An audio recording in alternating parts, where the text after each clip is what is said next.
अंगणवाडी सेविका, महिला मदतनीस तसेच होमगार्ड कोतवालांच्या मानधनात महायुती सरकारने भरीव वाढ केलेली आहे।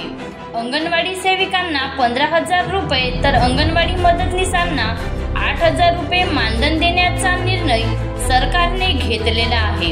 यामध्ये ज्या अंगणवाडी सेविका लाडकी बहीण योजनेचे अर्ज भरतील त्यांना प्रोत्साहन भत्ता देखील दिला जाणार आहे। याकरिता राज्यभर विशेष 4,860 शिक्षकांच्या पदांची निर्मिती केली जाणार आहे। तर अंगणवाडी मदतनीसांना दरमहा 8,000 रुपये मानधन देण्याचा निर्णय झाला आहे।